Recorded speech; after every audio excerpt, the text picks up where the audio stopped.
Well, good evening, everybody, and welcome to this special 2025 BaseCamp kickoff meeting. This is the meeting where we give you all the secrets. In 15 minutes from now, you'll know everything there is to know about training, nutrition, strength, and challenges, and mental performance. So it's going to only take us 15 minutes. We'll be done. No, it's so special to be kicking off another year of BaseCamp. It really is. Reading everybody's welcome in the Facebook group and just seeing the energy and the camaraderie right from day one really validates, what we set out to do here in the program and to make something special. So we appreciate all the positive energy. We appreciate your feedback. We appreciate all the great welcomes and join-ins and joy. So we're going to get started today. We're going to start out with a quick little thank you to our three main sponsors. We have a bunch of great sponsors, but Lauf, My VeloFit, and Panache really are the three drivers of the boat. They sponsor our Zwift rides. They really do some amazing partnership work with us, and you're going to get to know them well.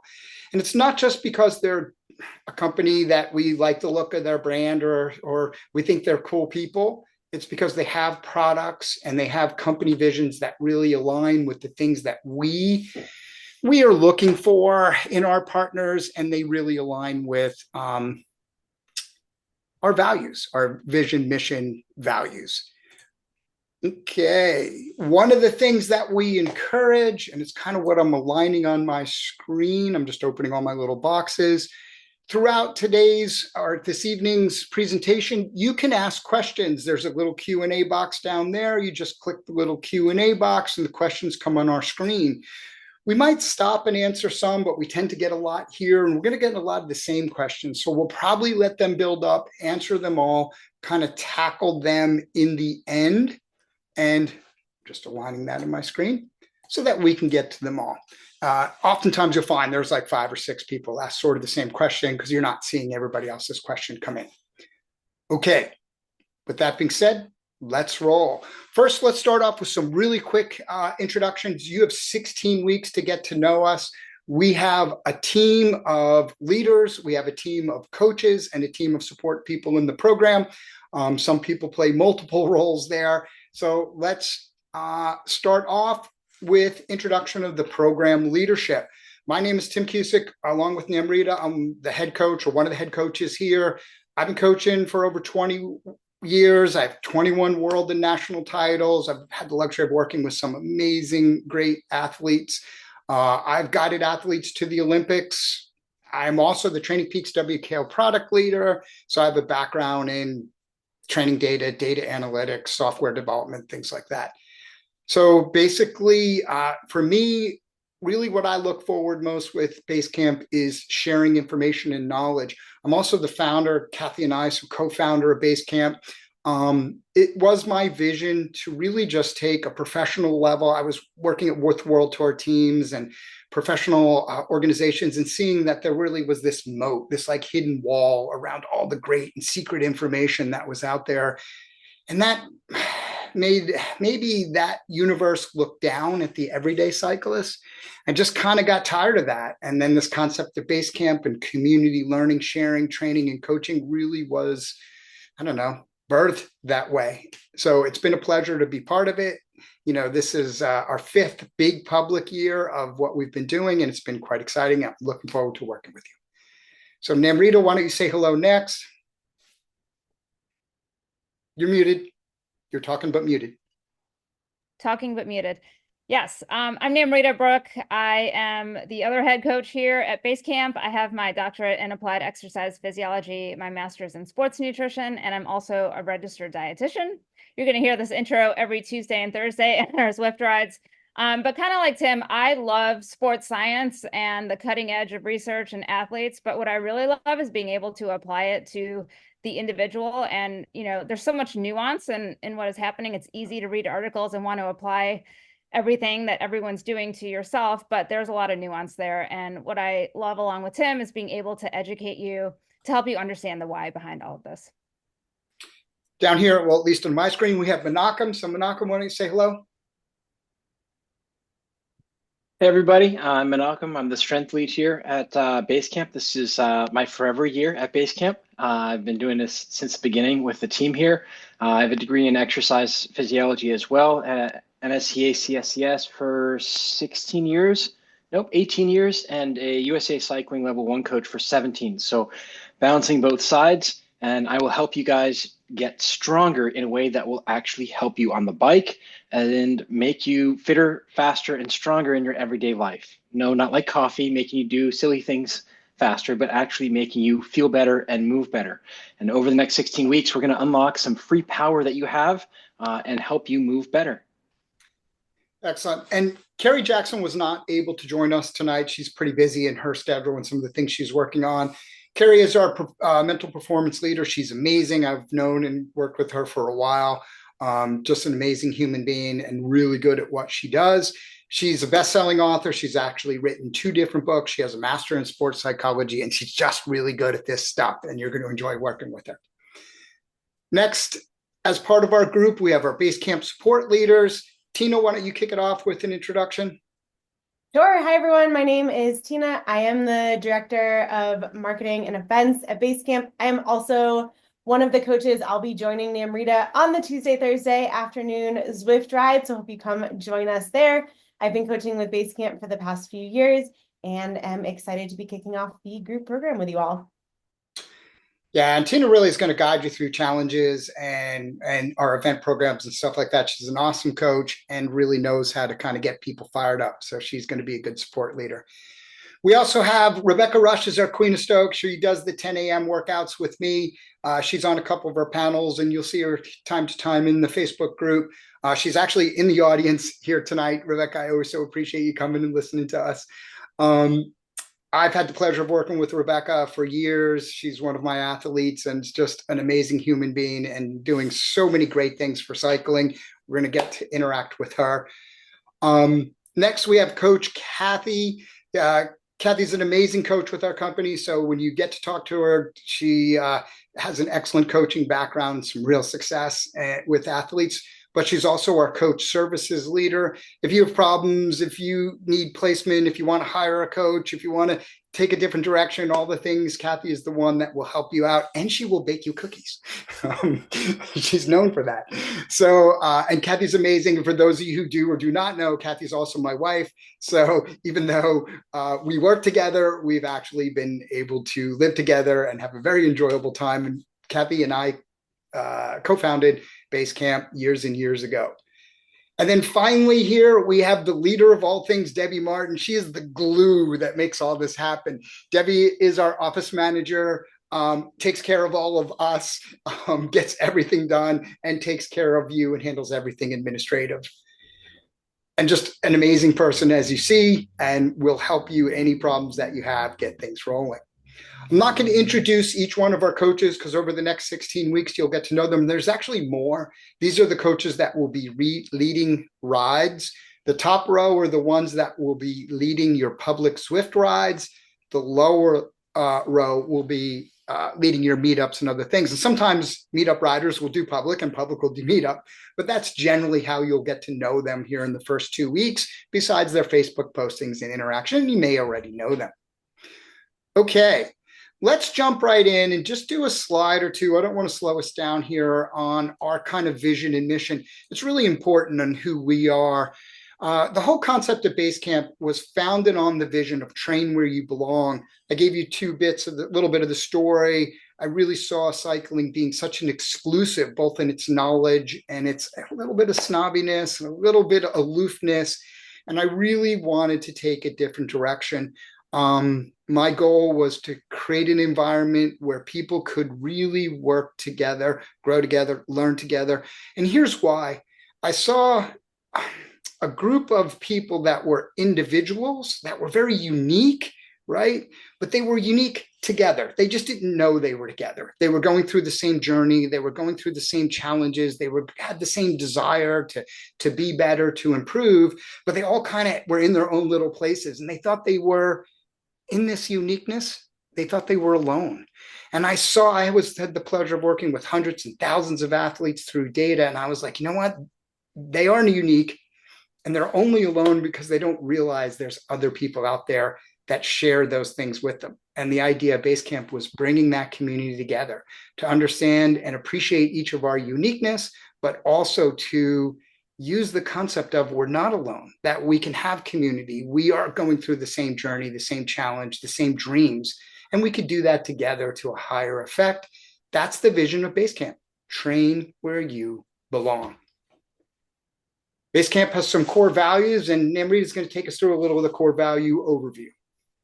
Yeah, community is really the first one. And, just like Tim said, it is kind of the thing that makes our program so unique. And there's a reason you see so many returning members each year. We are a community. And those of you who are new, don't be shy. You're going to know exactly what we're talking about here in no time at all. And just a little bit, join the rides, engage, with the coaches, with the other members. It is truly very special. And I think all of us who have been in this community can attest to, you can do some pretty remarkable things with the support of the community here on the bike, learning, exploring new opportunities, things you didn't think that you'd be able to still do. It's all very cool. Coaching is a big piece of why you are here and why we are here. And our philosophy here at BaseCamp is to really create a more knowledgeable individual and more knowledgeable athlete. Being able to understand the why behind what you are doing for training, for nutrition, etc., is the key to you getting better, and it is empowering. It helps to build motivation. It helps to build consistency and longevity in this sport. And finally, we recruit and we bring on very knowledgeable coaches. All the coaches that you're going to be able to ride with, to learn from, we vet them. They undergo rigorous training, certifications. We have an industry-leading education program here at BaseCamp for all our coaches. So you can lean into them, lean into the whole coaching team. They're all going to have slightly different answers based on their experience and their coaching philosophy, but there's a common thread to how we all coach. And it is fundamental to how this program operates. And ultimately, performance. I mean, our goal is to help you to be able to perform. That doesn't mean you need to be racing. It doesn't mean that you want to be a professional. It can mean whatever. It can, just mean like you feeling like you're getting faster, like you're getting stronger, like you're getting fitter. You can ride faster. You can ride longer. So ultimately, performance is this multifaceted thing that we do kind of explain in a lot of detail, but there's a lot of things that go into it. So some of it will resonate with some of you and other pieces will resonate with others. And it's a whole complicated, but very fun and enlightening process. I think you're all going to find something different and something unique and special in this program. Our approach is also a 360-degree coaching approach to performance, to peak performance, if you want to think of it that way. We have training as the backbone. We have nutrition as support. We have Menachem leading the strength program. We have Kiri leading the mental performance. And that multifaceted approach to performance is, it falls among all these buckets here. And it is all part of this program that we're delivering to you in this package in 16 weeks. Yeah, and it really is. One of the people ask me all the time, like, what is really the pro secret?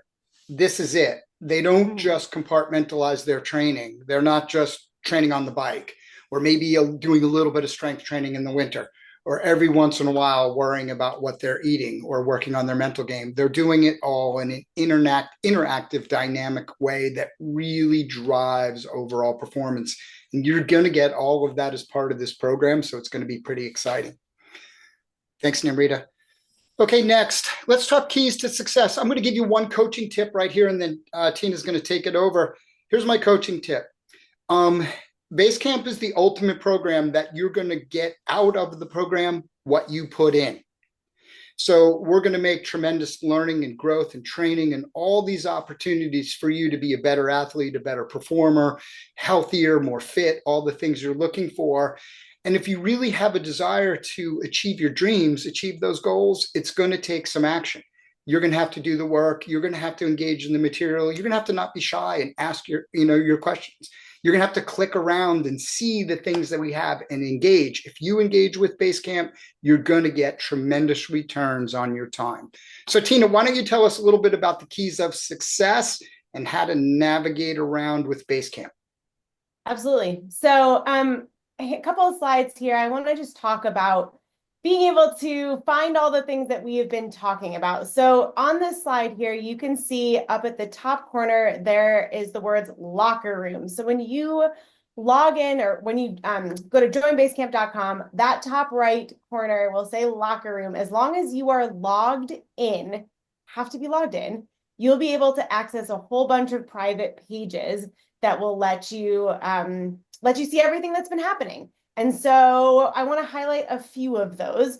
One, we have a bunch of upcoming events. I'm going to touch on our live events at the end of this so that you can see them. But if you go to our locker room, you can see all of the ones that are coming up, all of these webinars that we have, and you can sign up for them.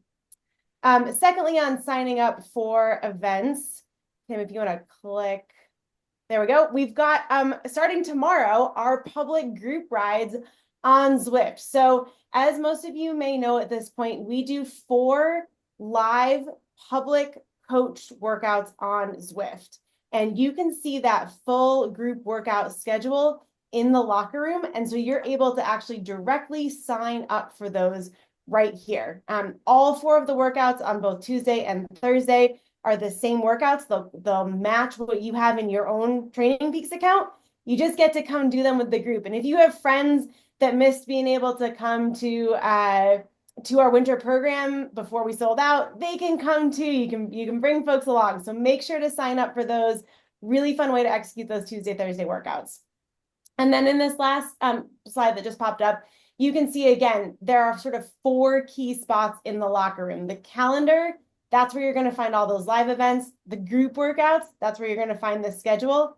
And then meetups, we're going to come back to the private meetups next week. So right now we're just focused on come join us on Zwift, come join the public rides. You'll hear some chatter about the meetups though, especially our alums who are familiar. You can find those meetups as they show up right there. And then lastly, you are going to hear more than you ever wanted from me about challenges, I'm sure, in the next week or so here. But if you want to get a head start, you can go to that challenges page and learn more about our first upcoming challenge. So that's signing up for events. Then other things you can do in the locker room. So you can also build knowledge. You want to click to that next slide. So there are learning centers in She's like, I'm running the slides, and she's like, hey, will you pay attention? I'm trying to answer questions. Sorry, I'm totally on you. It's good. We got a team effort going here. So probably most important, when you go into the locker room, there's a section called learning centers. Under that learning centers, you can see there's a training center, nutrition center, strength center, and mental performance center. Each of those have their own key areas where you can find all the information you need about each of those program areas. So if you are looking to catch up on blog posts that Namrita has written about nutrition, or you want to see information that Menachem's putting out about the strength program. If, for example, if you don't have your strength workouts on your calendar yet, you can find how to do them in the Strength Center. So if you're looking for something particular from our leaders in those areas, that's where to find them. You'll find their toolboxes, you'll find their courses, you'll find everything you need right there. So that's building your knowledge. And then the final, or the second to last piece I want to point out is our Coach Corner. So again, under the locker room, Coach Corner is the place to go if you need to catch up on what's been happening, figure out what's coming up for the week, and basically get some great education. So under here, you'll see there will always be this week's training preview. So if you're wondering, what am I supposed to be doing this week? Or what did this week's workouts look like? Every key workout will have a preview there. So you can click on any one of those. You could click on the December 3rd workout for tomorrow, and you can see this is what we're going to execute. It's going to have tips from our coaches on what to do. We're going to talk about the key areas of the workout. So you can see all of that there. And then you can also see additional education, our nerdcast, news, announcements, podcasts, all of that. If you are new, do not feel like you need to consume everything in here immediately today, week one, month one. There's lots of great information. You can take it in small pieces, but Coach Corner, particularly that training and week preview area, that's a great piece to just get a handle on what's happening now. And then if you miss a live event or want to catch up, you can do that there too. Tina, can I interrupt you 1 second? Because I see Please. this question. For those of you who don't know how to load the strength workout, it was in the emails, so you can go back through emails, or just go to the Strength Center and go click on here, go into the locker room, go to Learning Center, Strength Center, and right up top it says how to load your strength workout. So that probably just answered about 4 or 5 questions. Sorry to interrupt you. No, absolutely. Yeah. You were here. I think that's all the things there. I think the last thing I'm going to say is one really fun thing that's in the locker room that I would highly encourage you to check out, especially if you're looking for some holiday gifting ideas, is our sponsor deals and promos. We have a crew of incredible sponsors and partners, many of which are on this call. They have given us exclusive deals for this community that are live during the 16 weeks of BaseCamp. We will highlight those throughout the next several weeks, but I would really encourage you, if you are looking to get an insulated bottle, you need some chamois cream, you want some training fuel, you're looking for some alt-red beet root extract, all sorts of really fun stuff. There's some killer deals in that sponsor area. So please click on that, check that out, see what our sponsors have shared. We'll be doing more on that soon, but that's a spot sometimes folks miss, and I wanted to highlight it before we got into the holiday season. So I think that's all from me. Essentially, the takeaway, go check the locker room out. Yeah, again, put some work into it. If you don't know where things are, I see a lot of questions that my answer to you is going to be in these areas, in that locker room. Spending 10, 15 minutes clicking around in the next day or two, you will find, wow, all the things I'm looking for are right there.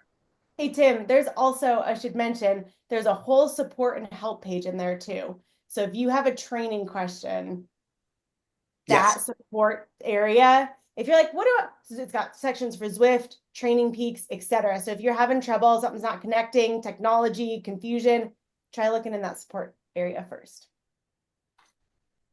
Okay.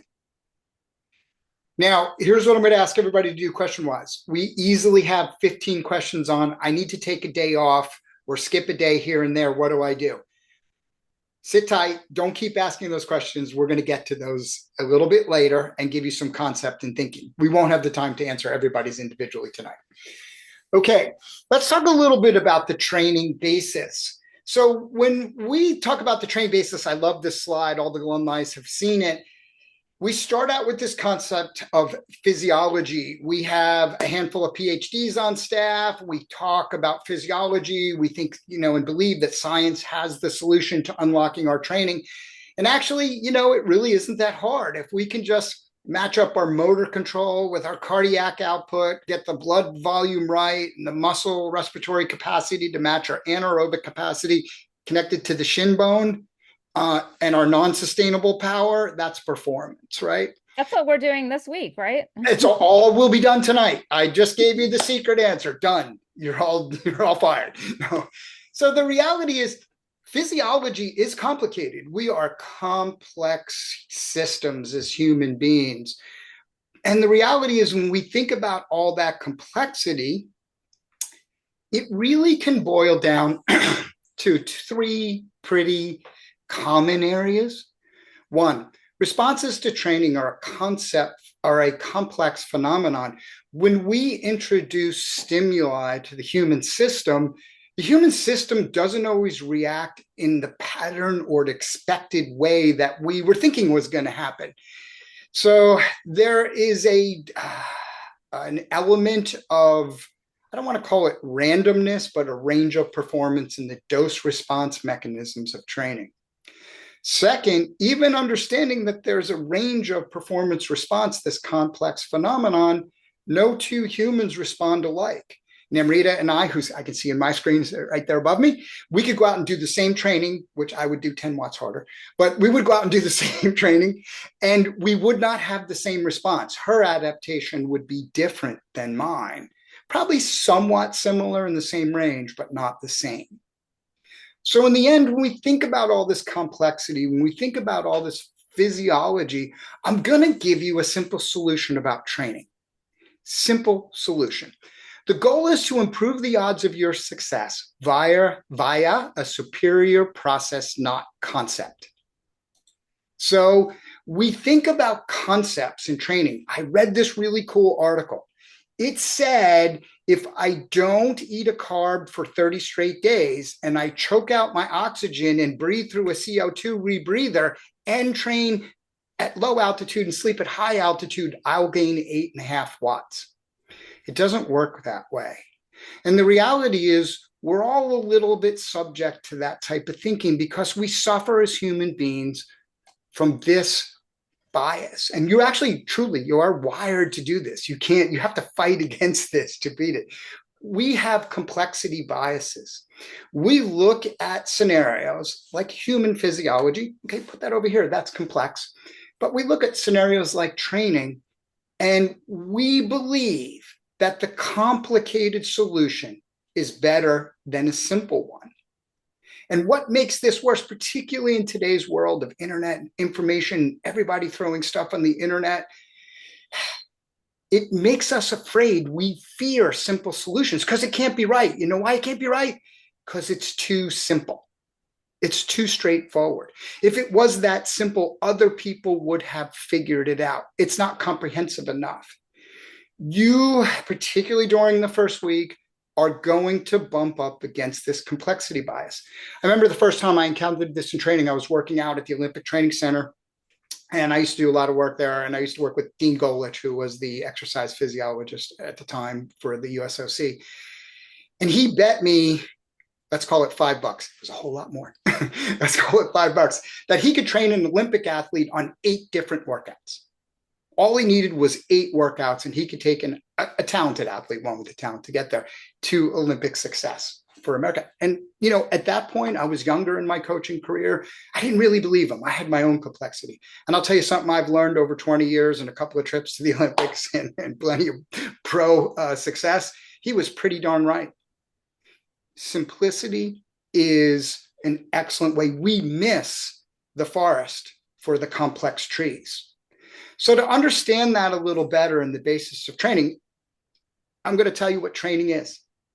Training just is a simple journey from where you are today to somewhere up here. Your performance is here and you want to get here. And that journey is going to be it starts, yes, with a goal, a motivation, a dream, whatever you want to call it. But as Jill Gass just posted, it's action that is going to get you there. So that journey, that evolution from where you are today to where you want to be tomorrow is a journey that takes action, but it takes a lot of things to make it training and to make it successful training. And you, the athlete, have to be willing to invest in you, the athlete. A coach can't carry you there. One of the things I preach and I teach coaches and I teach my athletes, I as a coach cannot motivate you. I'm pretty good at getting people from, lower motivation to higher motivation, but I can't motivate you. I can't make you get off the couch and do the work on a busy day. I can't make you, when you're just not feeling like it, jump on the trainer or go outside for a cold ride. That's on you. But what I and our coaching team and our leadership team here can do is put you in an environment where you find your self-motivation. We'll create the environment that it's going to help you find that, because a self-motivated athlete is unstoppable. A self-motivated athlete is the one who achieves their dreams because they're willing to take the actions required to get there. And what we're going to supply to create that is coaching, teaching, knowledge, skills development, our experience. We're going to train right along with you. People never believe we actually train right along with you until we do. We're going to go through the process with you.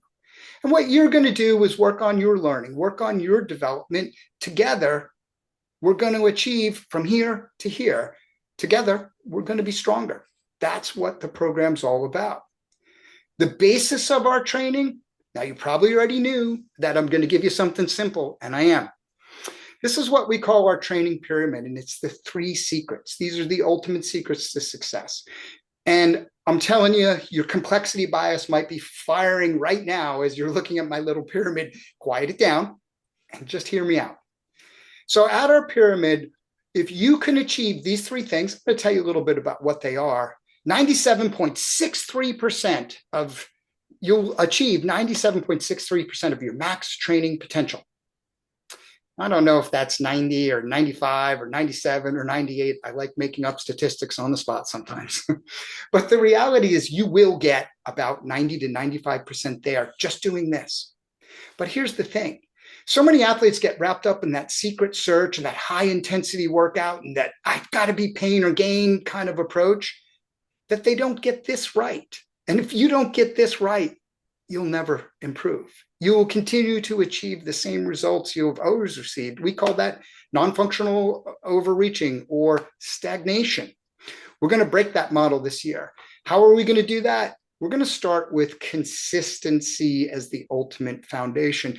This really is the secret. You're starting to read. This is a new topic that it's an old topic that people are talking about again in the internet, and I love that. And this is really, if we can't introduce, or more positive term, we need to introduce consistent stimuli because we have to convince our body that this isn't just some random event. And once we start introducing consistent stimuli, your body starts responding, restoring, and adapting in the same consistent pattern. And if we can't introduce consistent stimuli, we shouldn't expect your body to react at all. Because it was a one-time event, or it's only occasional, we'll work our way. It's only through consistency that we will get there. Now, in consistency, we tend to say consistency. This really isn't, you could look at the official definition, but it's really not doing the same thing over and over. It's simply an execution of a process. And our process is multifaceted. And you need to be consistent. You want to really, people ask me all the time, I want to get 20% better. What does it take? Self-motivation, commitment to action, and a really good process. But that process is multifaceted. And this is something we do really well. In our training and how it interacts with nutrition and strength and your mental performance, that's part of we balance this training. We call it interplay. It's our kind of made up word. Physiologically, it means something slightly different. We're going to be working on your fitness on these four levels: metabolic, cardiovascular, neuromuscular, and your systems, your endocrine system, your immune system, things like that. But what I often see in winter training plans, particularly in the world, is a lot of free plans have showed up on this online program and that online program for free. They're focused like this. They're big cardiovascular events, max power, max aerobic power, which you would call VO2 max. Not really training the metabolic response in systems, not really training the neuromuscular response, and not even dealing with how your hormones work, your body chemistry, everything else. That is really a flaw in training programs that I see. We're going to be consistent. We're going to develop these four areas together, and that's going to be the basis of all our success. There are some nerdcasts already posted on this. And during the first cycle, what do I mean by this multifaceted training? Namrita and I are going to post a nerdcast on Thursday, and then we're going to do our podcast on Friday on this, so you can follow along then. Next is your training rhythm. And this really is just the controlled pattern of your training. When do you go hard and when do you go easy? That simple. Don't overthink rhythm. We give rhythm a lot of fancy names. This is a bunch of training rhythms or modalities, to use the more accurate term. And you could use high volume, low intensity, high intensity training. You could use pyramidal, inverse pyramidal, threshold. Polarized has been popular for a while, but you see it kind of dying away right now. These are all different rhythms. During our four cycles of performance, our first cycle, if you need to identify these rhythms, we're going to be high volume, low intensity. And our next three cycles are really going to be pyramidal.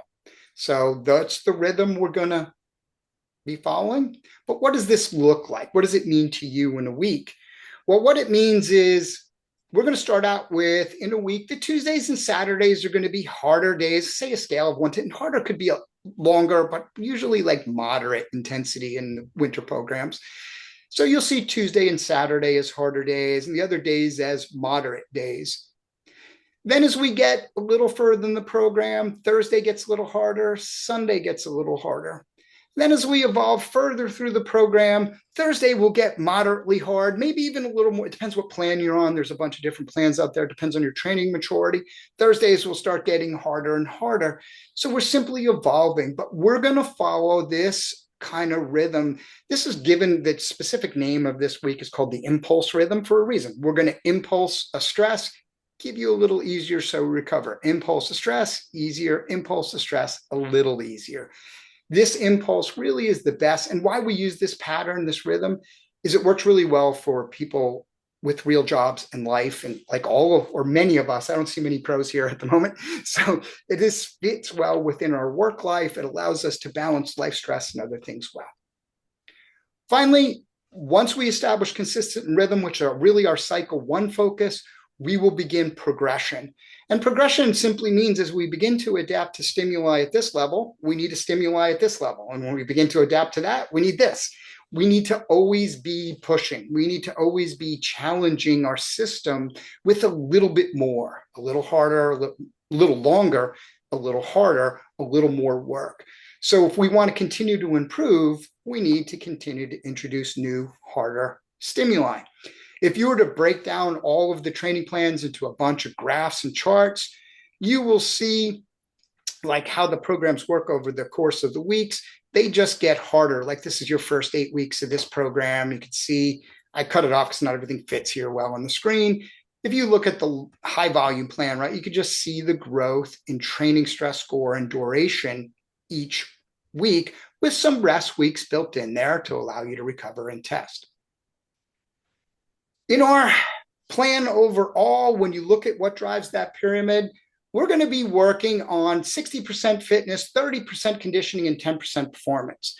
So fitness and conditioning are very related. Fitness really is the underlying conditioning to be able to perform functions, ride a bike for a couple of hours, ride a bike for, I don't know, 24, 36 hours, whatever you crazy long distance maniacs do, whatever that might be. Conditioning is the specific application, the specific training or training specificity to be able to better achieve a specific element of that performance. And performance, we're going to be working on a lot of, force velocity, speed development, a lot of things that really are that final little line, give you some insights on how to really start performing into the program. You want to learn more about all this? This is our Cycle 1 information that will support it. Currently, there's a Nerdcast called The Power of Aerobic Foundation. Today, I launched a new one, a 3-part series called Concepts and Adaptation. You can look at that. It gets more nerdy, each one. There's 3, like about an average of 10-minute videos. It goes deeper and deeper until it goes super nerd in the end. So you're welcome to follow along with that. We posted a podcast about Aerobic Foundation. You can listen to that. This week, Namrita and I will be putting out about interplay and multifaceted training on podcast and a Nerdcast. So you'll have the tools. Now, I'm going to turn this over to Menachem and the strength program, but my final tip, I've already seen some questions about a longer ride on the trainer and this and that. How do I make that time go by? Catch up on stuff. Like these are great to listen to or to watch. You could watch them. They link to YouTube. You could listen to them as podcasts, whatever you want to do. When you're on the trainer, it's a great way to catch up and stay knowledgeable as an athlete. You might not want to know. You might want to be like, oh, I get the workout. I just want to do the workout, do tomorrow's workout, and I'm good. I know plenty of athletes that are good that way. But if you want to know, this is the way you know. Excellent. That's basically the fundamental. These go deeper into the science behind the plan. All right, Menachem, I'm going to turn it over to you to take us through the strength program. All right. So essentially, guys, there's a whole lot of things, just as Tim pointed out with the Nerdcast and all the different resources that you have in Locker Room. And Tina said this earlier, use those resources. Go in and explore. We've produced a lot of different things to help you and try to put them into small bite-sized pieces because there's so much information out there. And especially these days, knowing you guys from the last couple of years, some of the questions you ask are really great. And the knowledge behind is where you get to peek under the hood, essentially, right? And this can be great if you want to be that type of athlete or you are that type of person. But the main thing is as we go forward, having that knowledge is one thing, and putting it into action in the right way is another. It's one thing to watch Formula One, Drive to Survive, and another to actually be the driver in the seat. And what we're going to do with the strength program is help make you the driver in the seat. And this is going to be, as Tim's already said twice here, or 3 times, it is about the consistency. And I would like to add, it's not just simple. It may look simple, but it ain't easy. And that is because the devil is in the details. When we look at a strength training program, we've seen a colossal swing of the pendulum that has kind of been stuck at one side for decades and decades of you only need to do light weights and core and you shouldn't lift during the season, to going all the way over the course of 3 or 4 years to lift heavy stuff. And it's like reckless abandon, jumping in.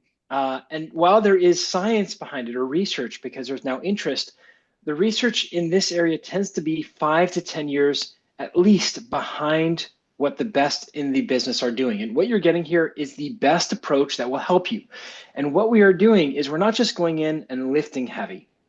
Yes, the research shows that it helps you with sprinting power and it can increase bone density if done long enough and done the right way. But really what we're after when we're looking at strength training is we want to literally wire your body for better performance.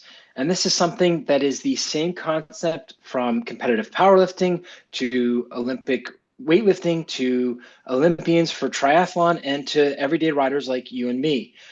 The thing that we need to make sure that we're focusing on is it may look simple, but the recipe is not easy to execute well, right? I don't know if any of you guys make pancakes for yourselves or your family, but we have pancake day on Saturdays here in the morning. And I got to tell you, sometimes I just forget to put the baking soda in when the ingredients are still dry. And I don't know if any of you have ever tried this. If you want and you're willing to roll the dice with your family and have rubber pancakes, you can try it. You add the baking soda after you've already added the eggs and the milk, and they just do not come out well. They are literally rubber. And that is because the ingredients have not been added in the right way. When we look at this strength training, we are trying to layer in the strategies your body is using to create stiffness, which creates movement, and movement leads to strength, and strength is purposeful. That is what we're looking for. Lifting heavy stuff is great. I've been there. I've done the competitive powerlifting, and there's still days where I walk into the gym like, man, I really just want to load up the bar and let it rip today. But you have to keep the eye on the long term. And as Tim's pointed out here, and you'll hear probably a million times over the next 16 weeks, it's the consistency and doing the details, not the intensity. Show up and do the highest quality work. Sometimes it's you knock it out of the park, you feel like $1 million. That's 1 out of every, let's say 10 workouts. And then 8 of them are meh, like I did the work, nothing fancy. It was a little bit better than last time. And then 1 time out of 10, you'll say, I didn't feel really good today. I actually felt pretty bad, but I showed up and did the work. And this is where across all of those, if you maintain the consistency and you show up 2 days a week for 16 weeks and you pay attention to the right details that are right for you on that day at that time, you're going to be building the airplane that looks right. And if it looks right, it will fly right. And that's really what we're looking for here is the repetition, the attention to the right amount of stiffness in the right places and getting able to move well or better than you had before. It doesn't have to look exactly like the sample video, but the best that you can do on that day at that time. The changes aren't very noticeable right off the bat, but they add up over time. So for instance, I just had a text message back and forth today with an XC mountain biker I work with, and he went and added 22 watts to his FTP over a course from his peak to the beginning of base. Now, part of that is recovery, but 22 watts. Wouldn't you like to add 7% to your power output? Essentially, or 6.5%, 6.78 for those who actually want to be very technical. Wouldn't you like to add that just by moving better and breathing better? It really is that simple when you show up with the right mentality. And it is all about doing it correctly. And when you do it correctly in the days, it will feel challenging. And you'll feel, why am I struggling with keeping my hip this way? Or why can't my midsection stay stiff as I do this when I get tired? When you focus on those types of things, the results will come, and it really does feel like a cheat code. I don't know how many of you guys had Game Boys or Nintendo NES or used to play, and you found the cheat code and you're up, down, left, right, up, down, and then select, and then all of a sudden Super Mario doesn't die. you get 10 lives, right? That's what it feels like when you are following and paying attention to the consistency and how you do the strength training program.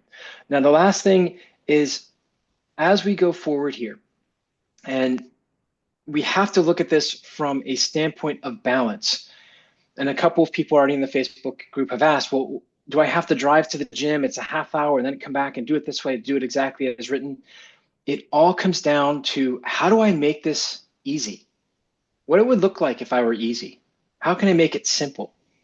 When we start looking at things that way, and we start saying, you know what, hey, the week of Christmas, I have to drive this day, and I'm going to have to cook on this day, and then we're going to do the family hike on this day. I don't know if I can get all of my rides and all my strength training in. You look at, what would the simple and easy answer be? Oh, I'll do the dynamic warm up, and I'll do the meat and potatoes of the ride and a 5-minute warm up and cool down. When you start looking at, what would this look like if it were easy? Again, simple is not easy, but what if it were easy?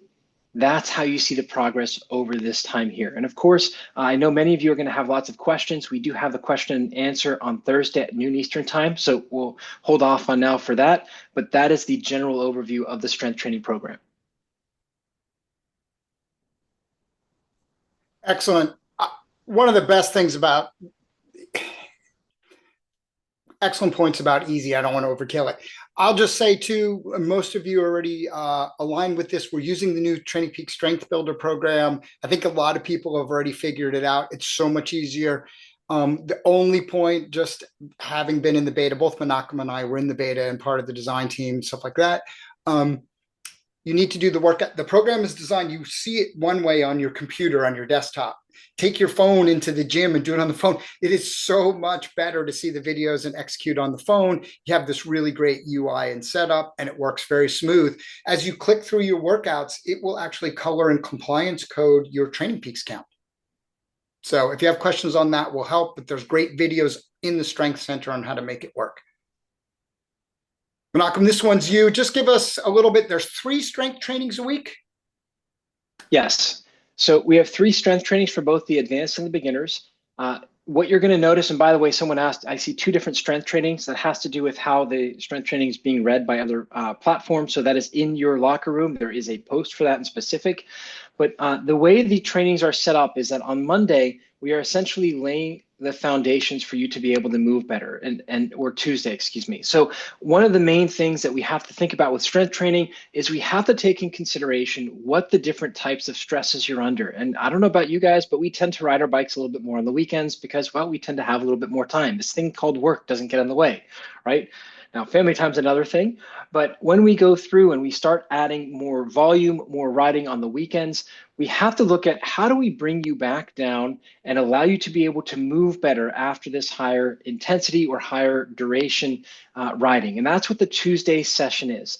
The Thursday session is going to be where we're going to do a little bit more loading. So this is where the loading doesn't mean we're going to go super heavy. It just means the way the program is designed is going to put a little bit more pressure on your body, but in a way that you are going to come into the weekends feeling really, moving much better and feeling better. When it comes to the Saturday weekends, now, technically the resiliency and recovery session we've put in as optional, just so you don't feel the pressure. Like, if I don't do this workout, I'm going to miss the secret ingredient. This is here for those of you who have the commitment, who have the time, and are really looking for that little extra tiny bit that can go a long way. The great thing about the Saturday workout for the resilience and the recovery is it's relatively short. I put in 20 minutes for it, but really, once you get used to it, it'll probably take you around 12 to 15 minutes, and it really does help you feel a lot better. It dials down the system for the Sunday workout and allows your tissues and the hormonal systems to come back into a better resting state, which allows you to springboard into Sunday and the rest of your week feeling a whole lot better.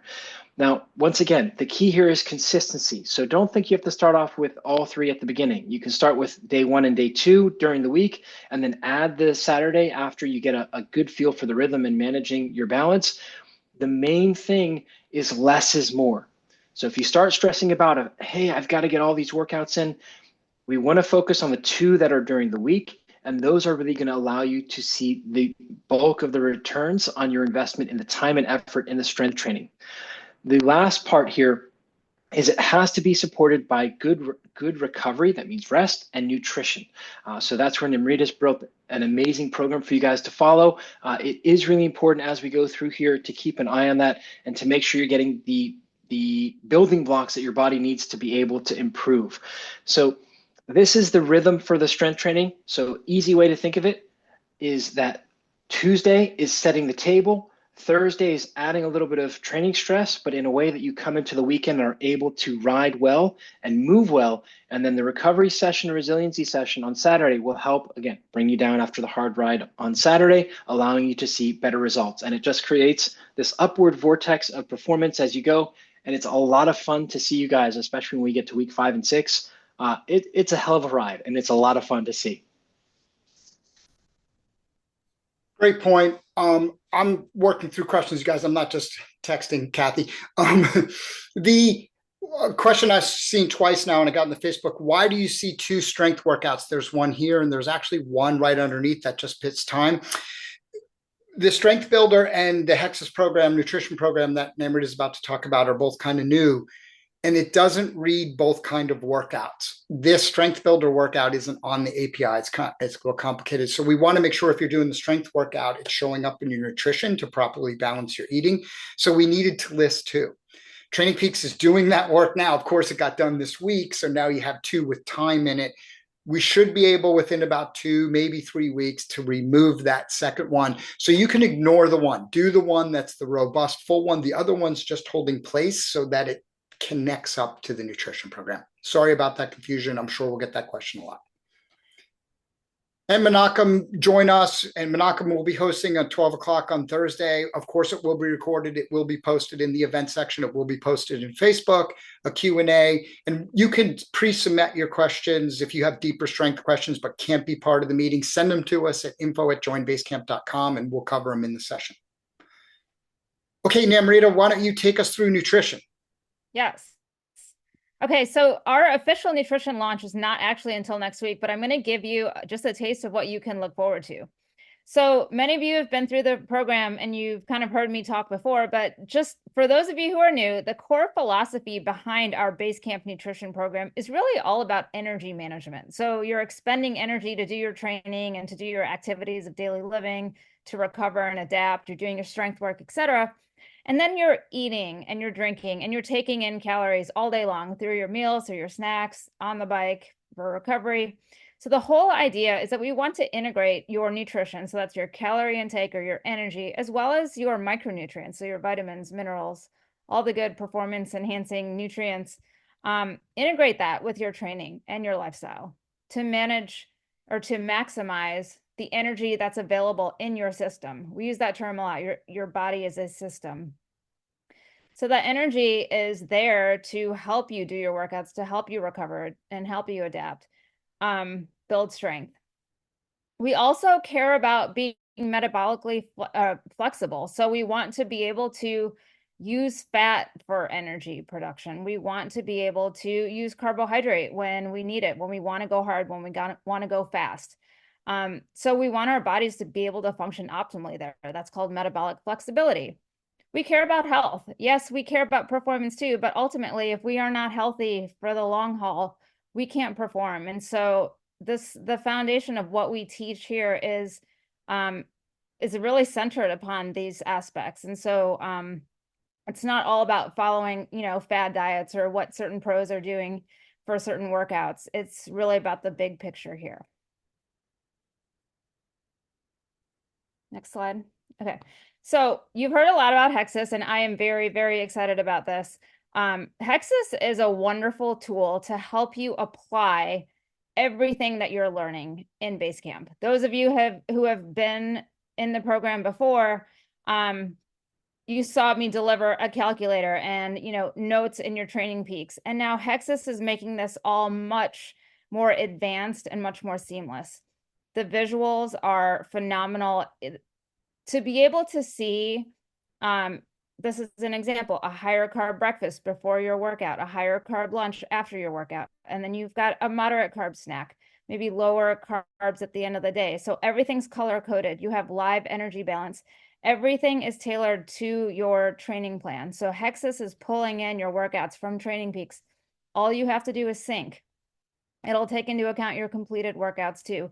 And it's going to read your preferences that you have set up in your profile. It's going to read your workouts, and it's going to give you daily guidance and wonderful visuals to help guide you through the day. So it's kind of like your nutrition coach. You're getting the knowledge, you're getting the education as part of our program, and you're getting the nuance. Again, like I said this in the Facebook group, but it's not so simple as just like looking at an app and doing exactly what it tells you to do. There is a fair amount of nuance there, but this is an amazing tool to help you go through the day to optimize your energy availability, the energy that's there to support the purpose of each workout each day, to recover, etc. It keeps up with you, and the live energy balance is really pretty cool. So you will get during workout fueling recommendations based on what Training Peaks is sending to Hexus in terms of like the duration and the intensity. You can also track your food and your intake in here as well. And so it'll match up your live energy, and you'll see how you did at the end of the day based on what your targets were. You don't have to track all day, every day, but this is all the kind of stuff that we're going to go through as part of the coaching. Namrita, if you don't mind, if I can add, this is where technology is going in so many ways. This ability to use connectivity to understand different functions and bring them together in a guided format. Namrita has been at the forefront of this and is such an excellent, and I learned one of the I've worked with teams and stuff and blah, blah, blah, but nutrition is kind of new. I mean, when I was working with teams, nutrition was a little more, maybe you had a chef and they had some kind of knowledge, but it wasn't nutrition. Remember one day, Namrita saying to me, talked to me about the impact of nutrition. It's transformative, she said. And she's totally right. And if you want to know why the Peloton is moving faster now and pros are getting faster than ever, nutrition is playing a huge, what the stuff I'm seeing now, data, I'm working with 2 teams right now, and the data I'm seeing and the things they're asking me to analyze and work with is so much food and nutrition related. I think 9 World Tour teams are now using Hexus. So Namrita has the team, and you are going to be one of the first regular customers to be using this program out there that the pros are using. So thanks, Namrita, for setting this up and guiding it. So our official launch of the program, I'm co-hosting it with David and Sam from Hexus. They're going to be at the Ineos training camp. So they'll be calling in at 2 a.m. Or whatever time it's going to be. It's going to be great. Come ask your questions, learn about Hexus, learn more about the nutrition program itself and how we can use Hexus to implement what you're learning. It's at 8 p.m. Eastern. Again, if you cannot make it, totally understand. We'll record and post it. If you want to ask questions, go ahead and submit them in the Facebook group, or you can email me at info@joinbasecamp.com. Excellent. And sorry about that. Some people are texting in their excitement about Hexus. That's literally what I'm responding to. So are you, Namrita, you're in the text. Okay, mental performance. I'm going to just do one slide on this because Carrie couldn't join us. We actually get more into the mental performance. We're going to work on the body and getting everything consistent and rhythm established. We're going to get you under nutrition. Everybody, please don't raise your hands. We're not going to respond to you. We have no way to respond to you, and it just clutters up our screen and we can't see stuff. Put your questions in Q&A and we will get to them. So in mental performance, we have 2 live webinars and interactions. One on January 26th, Carrie will talk about the introduction of mental performance, performance anxiety, performance preparation.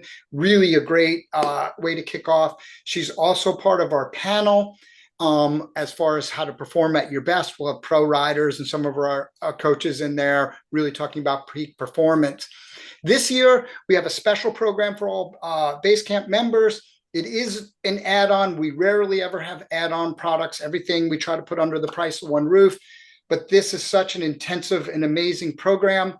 It's $99. It's a mental performance boot camp. And it really is a deep dive into mental performance.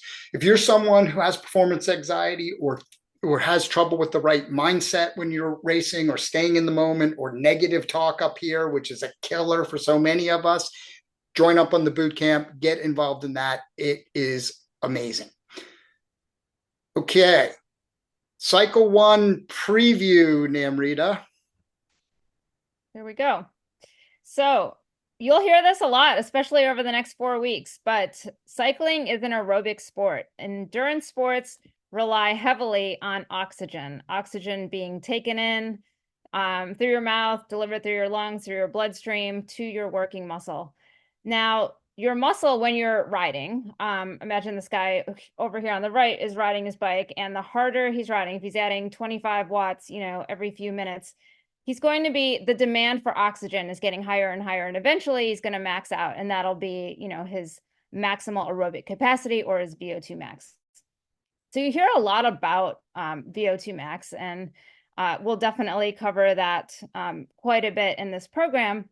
But the basis of that, the foundation of even building up to your VO2 max is just your aerobic capacity, your cardiovascular system delivering oxygen to your muscle.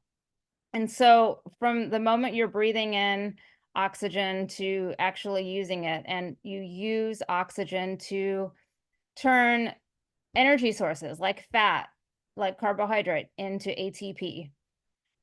What we want to do as part of this cycle 1 is improve your body's ability to utilize fat. We do this anyway, and it's very intensity driven, but we can always improve that. So that's going to be one of the key components of building this aerobic base.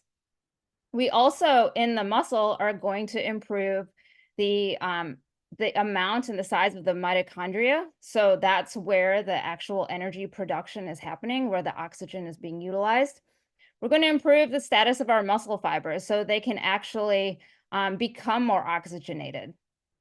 This is all part of the endurance training process, and it is very important that we are consistent and systematic with it. And that's the entire focus, basically, of our cycle 1, to build this aerobic foundation. We're going to improve our cardiovascular efficiency. So increase our plasma volume, so the amount that's circulating, when every time your heart is pumping blood to your muscles, the amount that it's pumping is going to increase because of that plasma volume. Your heart's going to get stronger, and it's going to be able to increase the stroke volume, so the amount it's pumping out with each heartbeat. So the amount of oxygen being delivered is going to improve through those central adaptations from your cardiovascular system. There's also going to be a host of muscular adaptations that are happening that will yield and eventually turn into improved muscular endurance. So you're going to be able to fire those muscle fibers longer before they can fatigue. And there's a lot more education that's going to happen here, but that's really the foundation of what we are doing in cycle 1. Yeah, and we're going to nerd you to death in the first 2 weeks on these topics, because I will tell you, it's an aerobic sport. Every improvement that you're going to need to make has to build on aerobic capacity. So how do we get there? Consistency is really going to be it. Now, especially when we're working on this aerobic base, we need to be doing the work. We need to be getting on the bike as often as we can. So what we want to target is that base of the pyramid, which is consistency, before we get to rhythm and progression. So how do we measure that? Training Peaks makes it super easy. It color codes all your workout tiles after you get through the workout, or if you didn't do the workout, it's going to turn it red, and that's what we don't want to see. Ideally, we want to see green, and then of course, yellow is not quite, so it's close. Sometimes you go a little over, sometimes a little under, it happens. And then you've got orange, which is less than 50% of it completed, or you did way more. So what we want to target for consistency is 95% of your workouts, not red. So ideally, again, we want them green or green and yellow. Better 85% green and not red. And then good would be 75% is green and yellow and, not red. It's going to happen. If you want to flip slides, it's going to happen, but ideally what we want to focus on is getting in the workouts, getting them green. But then when we're actually doing the work, we want to focus on the zone 2. And you hear about zone 2 all the time. We'll talk again more about what that is, especially depending on which zone model you're using. So here we're using the 6-zone model. You can see these charts are in Training Peaks. And the chart on the left is somebody before doing training, and then so that's last year, and then this is the last 90 days. So this is more recent, and this is what we want your chart to look like, your time in zone. So obviously much less time in zone 1 or that active recovery zone, much more time, relatively speaking, in that zone 2. And zone 2 is the foundation for where all those good aerobic adaptations I mentioned are going to happen. The fat oxidation, the cardiovascular, the increase in plasma volume and the stroke volume and all of those things, muscular endurance.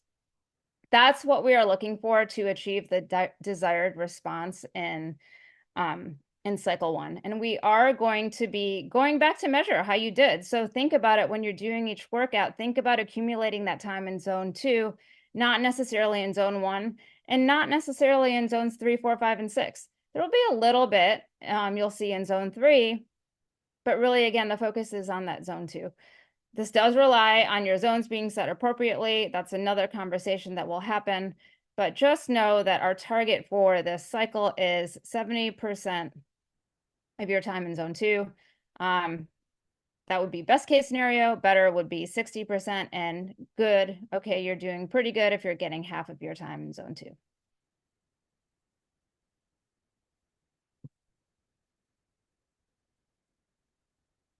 So I think this is Tina's slide, actually, but Tina, you want to cover this one? Sure, I can real briefly just say, so goal 3, complete challenge 1. So as I mentioned, we have 4 challenges during our winter program, 1 a month. Our first one is a Gran Fondo challenge.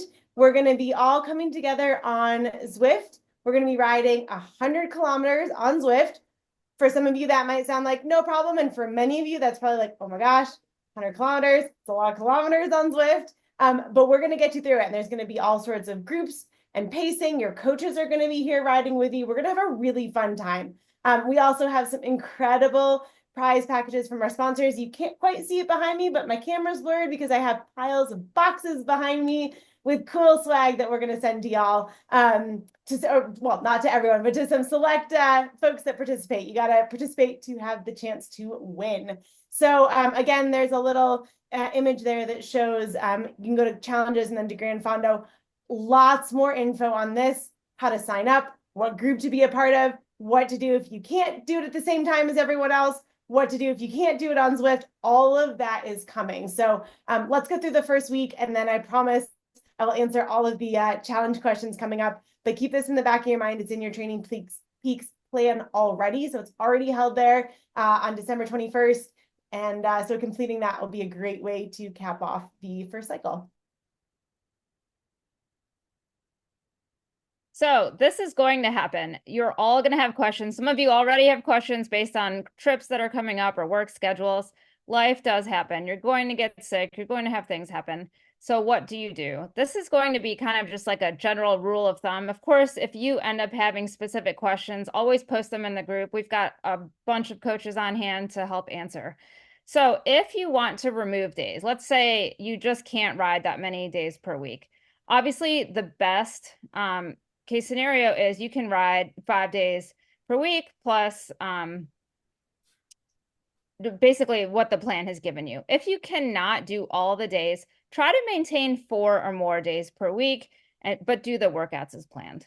And if you can't do any of that, just do what you can, but try to be consistent. Again, go for that consistency first before you worry about the rest.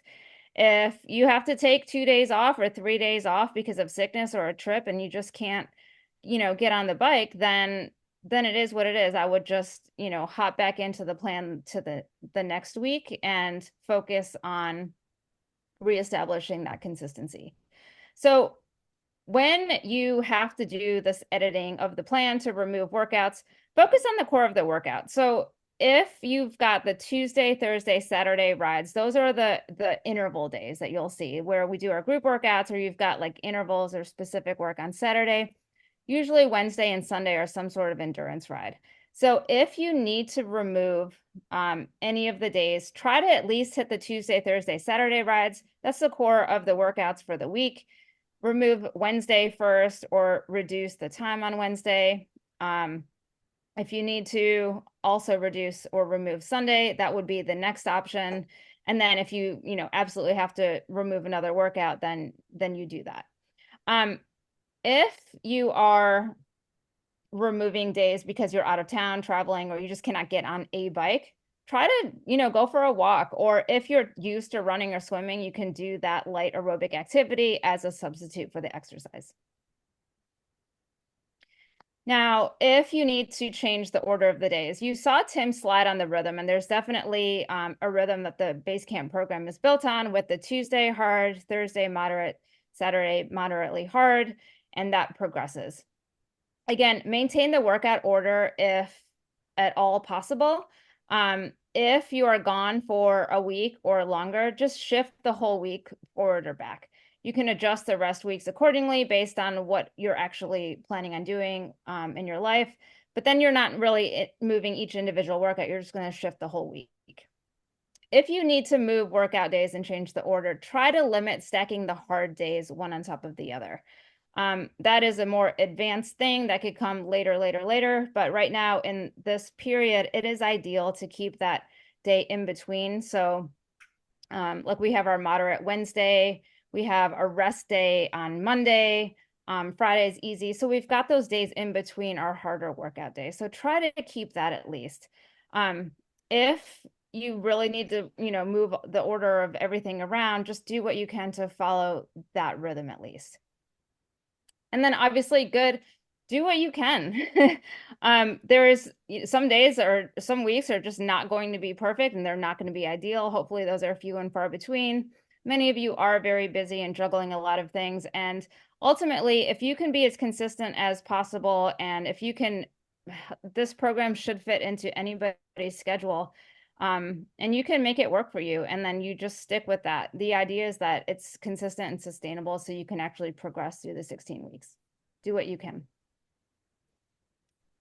If you need to reduce hours, again, obviously best case scenario, do the plan that you signed up for. If you get into this and you're looking at the plan, you're like, I need to jump down in volume, you can always get a lower volume plan.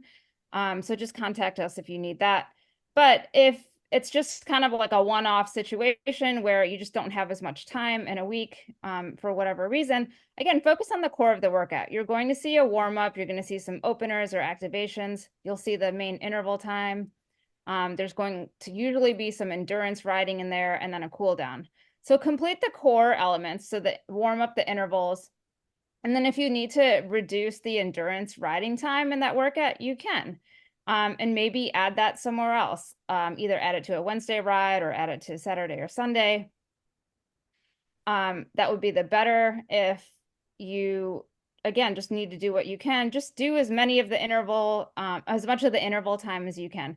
Part of the progression is increasing what we call time and zone. So for example, in that zone 3 or tempo, each week we're going to be adding just a little bit of time. So if there is one day where you just can't get all the interval time in, it's okay. And, you can hopefully add it back when you jump back in the next week. If you get too far off track, it's okay. Again, as long as you are progressing based on your schedule, what you don't want to do is just completely give up and then try to jump back in with the group several weeks later.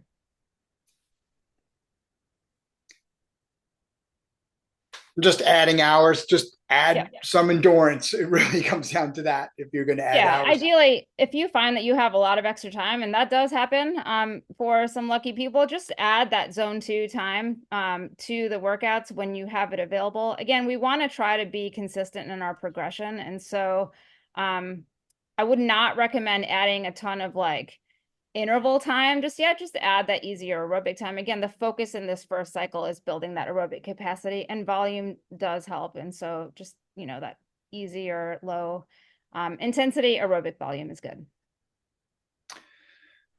Okay, thanks everybody. I know this first meeting is always a little longer and there is a slew of questions. We're going to skip over some of our coaching and go right to questions, because we actually go right to a little bit about upcoming events. Tina, why don't you give us 2 minutes on upcoming events, then we're going to jump into the Q&A to try to get to everybody's questions. Tina? Absolutely. So really, like I said before, URL's at the top there, but if you go to the locker room, click on calendar, you will see these all listed right there, and you can click on each one of them to sign up. Would highly recommend just tonight, go in there, open that calendar, and just sign up for each of them. If you're like, I maybe can make it, I'm not sure, sign up, because you'll get the notification from Zoom saying, hey, this is coming up. And then that way you're able to log in, you know when it's happening, you don't accidentally miss something. You can see Manaka mentioned that strength Q&A. That's our next event coming up on Thursday. Namrita mentioned our kickoff for nutrition. That's next Tuesday. We have a really exciting Q&A with the founder of Lauf Cycles. This is going to be a pretty exciting conversation. There's going to be some surprises in this one. More on it soon, but you don't want to miss next Wednesday night if you can make it live. Again, all of these will be recorded, everything except our happy hours. The 4 happy hours for our challenges. Everything else is recorded.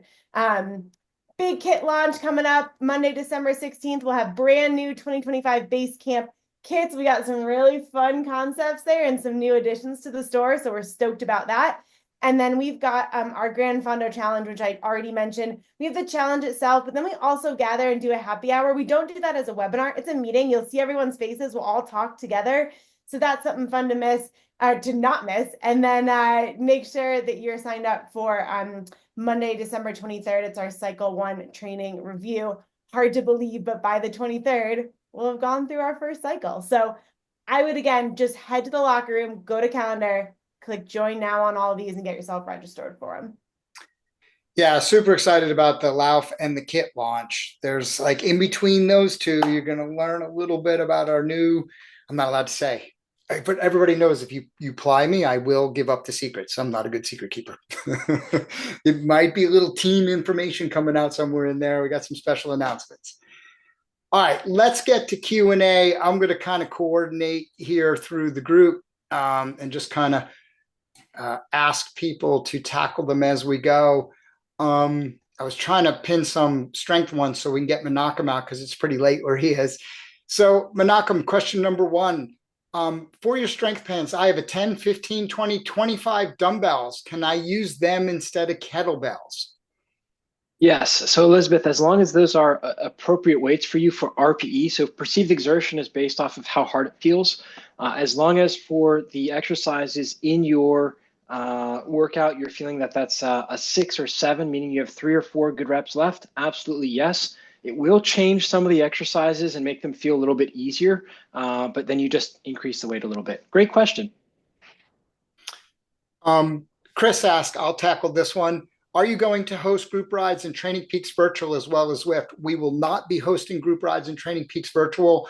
I have a feeling we'll try a little in March just to test it out. It is a future thing we want to get to. I'm very involved with Training Peaks. We're in the beta. We were in the beta when this kind of switched over and some other stuff.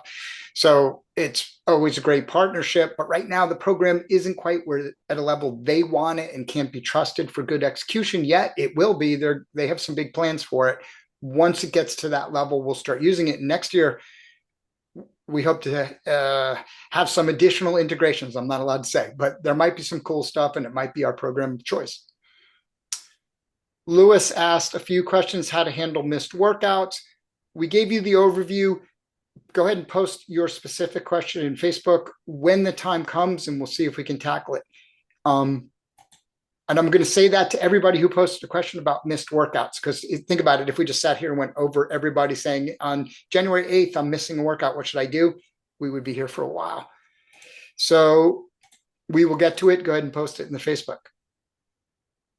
Bill Holman asks, can you talk about the team concept? My memory is that would be some way for us to connect live during the season. Tina, you want to answer that one or not answer that one, depending on how mysterious you want to be? Yeah, I would say, yeah. So alums in the group may have heard we did some teasers about a potential BaseCamp team that would go above and beyond the winter program.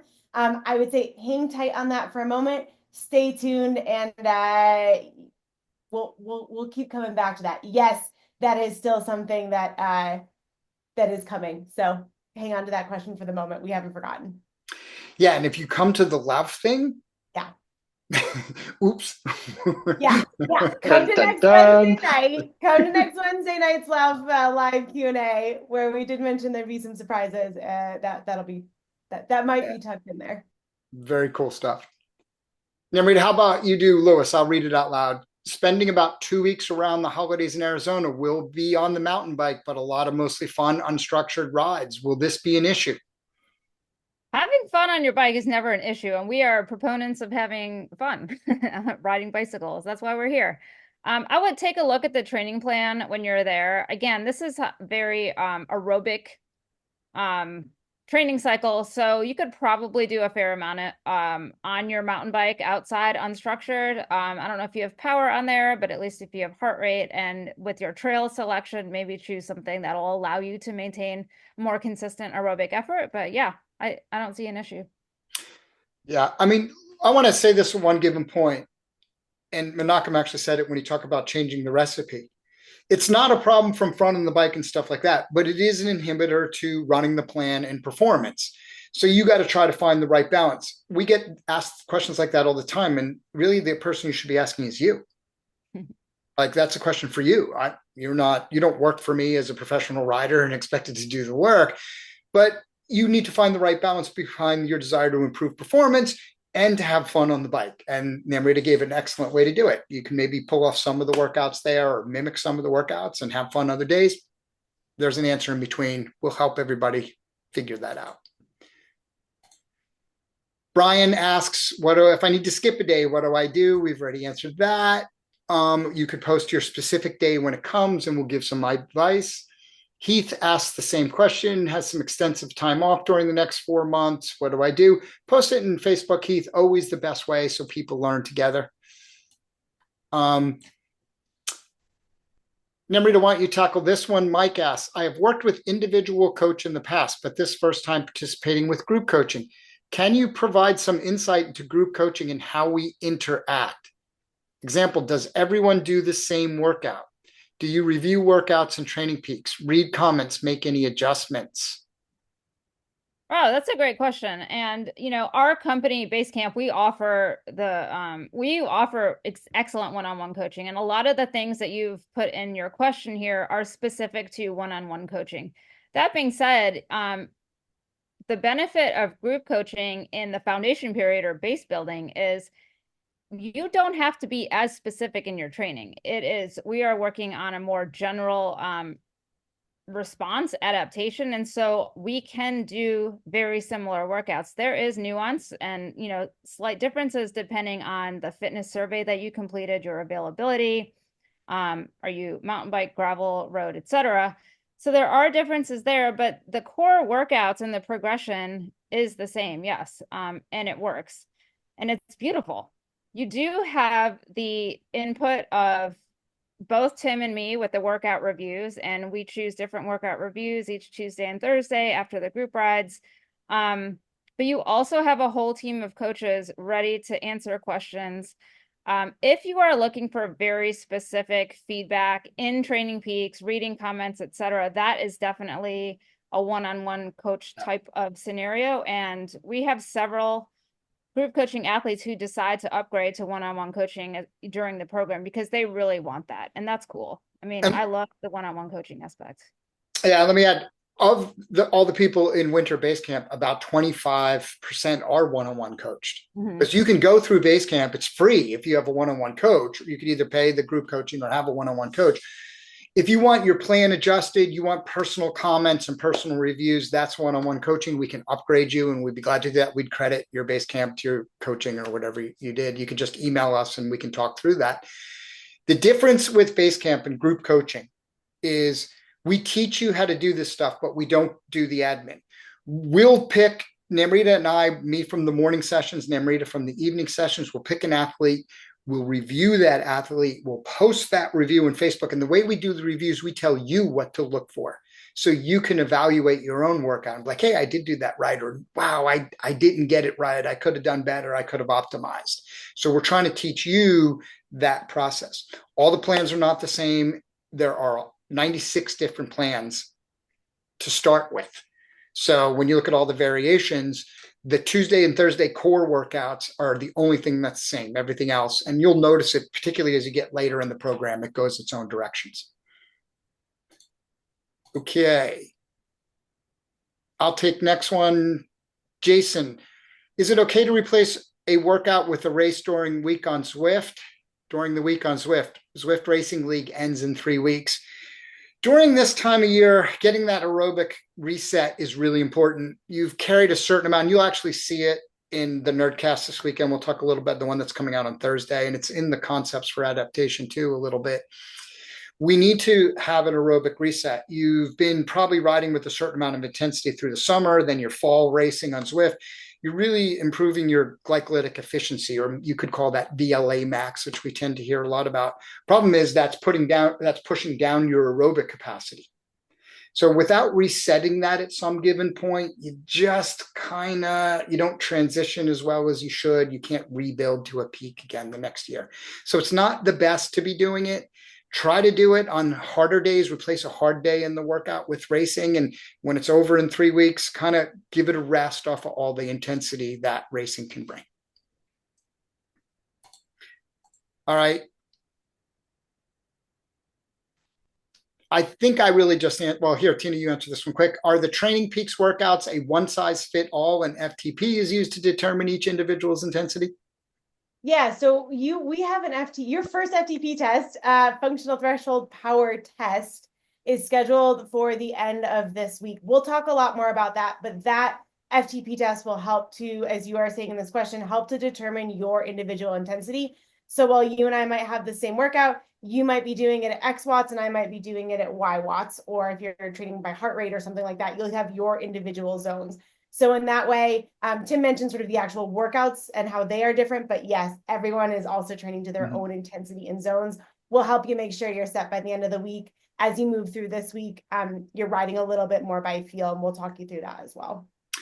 And the workouts we do online, whether you do a meetup or you do the public one, we stay together. We're rubber banded together. So if we're all doing different watts, we're still riding together. We're still texting, chatting away via messaging and stuff like that, and having fun. You can't ride off the front if you're stronger, nor do you get dropped. All right, Namrita, why don't you tackle this one? Can I divide the aerobic endurance blocks into 2 sessions per day? Instead of 2.5 to 3 hours at one time, can I do 2 sessions of 1.5 to 2 hours each? I'm going to give you the best case scenario and then the other one. So ideally do it all, and you might start at 2.5 and then progress to 2:45 and then to 3. But there are some really specific adaptations that happen in that longer ride, and we do want to progress that. If you absolutely cannot do it, I know that some people have offered some great advice in the group already, like how to get used to doing long rides. There's all sorts of things that can help, between comfort and chamois butter and fans and content, like listening to our podcast, etc. There's lots of tricks. But if you really just can't do it due to time constraints, and it's a choice between either riding an hour and a half or splitting your ride, then go ahead and split your ride. But hopefully you can get to where you can do one solid, at least one solid longer ride a week and progress that in duration. Excellent answer. Tina, how about this one? For cycling workouts, are they all on Zwift, or just the group workouts are on Zwift? So we use Zwift as a platform to do group rides together. On Zwift, if you're on Zwift, you can do 2 types of rides. You can do public group rides with us on Tuesday and Thursday that are coached by this team and all the coaches that we showed at the beginning. And then, as I mentioned, we're kind of going to move into some private meetups that are not public. They'll be just for that community, this community, and also on Zwift. We'll have some of those at different times throughout the week, as well as several on Saturdays and Sundays. So all of those group rides, whether they're public or private, will be on Zwift. That being said, you don't actually have to do any of your workouts on Zwift. If you the times don't work for you, you don't have Zwift, you don't want to ride with the group, you could do them all outside. You can do them on other training platforms. You can execute them, however makes most sense for you. But if you want to ride with the group, that is on Zwift, whether it's a public or private ride or public or private workout that you're doing. Excellent. Everybody, I'm going to start skipping over all the questions because they're still coming in. If I need to take a day off, what do I do? We're given the guidance. When that day comes, you can post the question and we'll help you work through it. John, I'll tackle this one quick. John Livengood asks, will all the Nerdcasts be posted on Facebook, or do we need to check the locker room on a regular basis? We always paste, John, like always, we post everything on Facebook. We put it in the locker room. We put it in Coach's Corner, and we send it to you in a summary newsletter on Friday. So plenty of ways to check it. It's always that way. I posted the one this morning or this afternoon just to make a tile. I'll post it tomorrow morning in the Facebook group. Susan asked, Menachem, this one's for you, but I'm going to answer it real quick. Susan, you can buy dumbbells and bands on Amazon. Might be the easiest answer, believe it or not, because then you don't have to lug or kettlebells around, and they sell kettlebells and bands on Amazon. That would be the easiest answer. If not, the local Walmart or things like that would actually sell those items. Menachem, you have any other? Yeah, bands you want to get new. Amazon these days, it's hard to mess that up. Somebody asked in the group earlier about door anchors. I strongly recommend that. Kettlebells, I would look on, especially this time of year, like specifically right now, I would look on Craigslist. I just had somebody pick up a whole 4 run of pairs of kettlebells. You got each kettlebell for $5. So kettlebells, you really can't mess up. Right, there's different sizes and stuff, but I would start with the kettlebells first at yard sales if you're really adventurous and you want to do that. But I would look on Craigslist first and then go to Amazon for those, because, man, to mess up a kettlebell, like that would have to be a very interesting story. I would love to hear what you did to do that. So Menachem, I will ask you another strength question because I know you might not make it to the end of all these questions. Since we have strength and riding workouts on the same day, is there a preferred order in which to complete first? Yes, that is a wonderful question. I will say, number one, it depends. And if you're looking for the truly like put the full coach on and we're going to drive performance, it's going to be whatever you can be consistent with. That is the best answer, right? That is the best answer. Now, if you're looking for, I want to optimize and I can wiggle with things, we would want to do our riding first when we are shifting into a riding focus, and we want to do strength first when we're focusing on a strength focus. So you got to take a step back from your own training. What do I need a little bit more of? Do I need strength or I need riding? And then you choose that one first. That drives the adaptations. But the real answer is whichever you can be consistent with. Just don't go back to flippy floppy. Like, we want to try and choose a rhythm and go with it. The body likes consistency. Okay. Good answer. I was looking through a couple more strength questions. Sorry, I was trying to get you off there. Namrita, for you, is there a Hexus discount for BaseCamp? There is. We actually have a free trial starting for everybody starting December 10th, and it goes through the end of the year. And then you have the option to do either a monthly or annual subscription at a nice discount. So we'll be releasing that info starting next week. Yeah, I'm going to tell you, there's a couple other questions coming down. People like, should I start early? Is there a benefit to starting early? Here's your benefit to start early. You won't get a free trial and you'll pay more. There's your benefits. I know, just like Tina said right from the beginning, everybody don't have to eat everything on the buffet at the first trip, right? We can go a little slower here. Wait to the kickoff. We'll guide you through the start. We'll get you 3 weeks of trial. If you don't want Hexus, we still have the same manual techniques. You can do it as last year. We didn't take any nutrition away. This is an added service that we can deliver free trial, then a lower cost, nice little discount for doing it with us, so that Namrita, everything goes under her account. She can guide and understand, make sure that everybody's knowledgeable. Please just be patient and wait for next week. That means all this week. Download the app ahead of time. That's fine, but I would not activate an account or anything. You will get the free trial starting next week. Check your email inbox and you'll have that invite. But if you want to go ahead and download the app on your phone, that's great. That means this week, just eat cookies and don't stress it. Just eat leftover pie and turkey.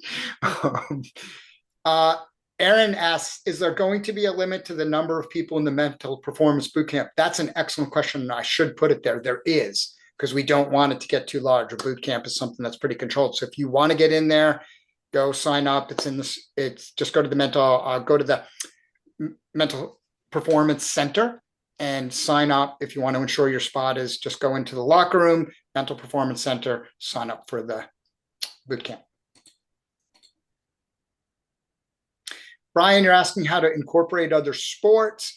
Just remember one rule: when rock climbing is hard, right? Keep your hard days hard. So if you're going to rock climb 2 days, replace a hard day with your rock climbing day. What people tend to do is take a hard sport like rock climbing or skate skiing, and they do it on their days off thinking, well, I'm not training on the bike, I'll recover. Now, keep your hard days hard, your easy days easy. If you just kind of follow that as a main rule, it'll give good guidance. Got the order. I have a couple who want to join Winter Base Camp. Do they have time to join? Yes, tonight. It's going to close. We only had a couple of final spots for the replacement, but they need to do that like now. But thank you for recommending us, but tell them to join tonight. Another, how do I adjust my ride schedule? So that question, let me answer that question. This person is saying, how do I adjust my ride schedule? I ride 3 to 4 hours a day in the middle of the week. Sorry, I deleted who it was.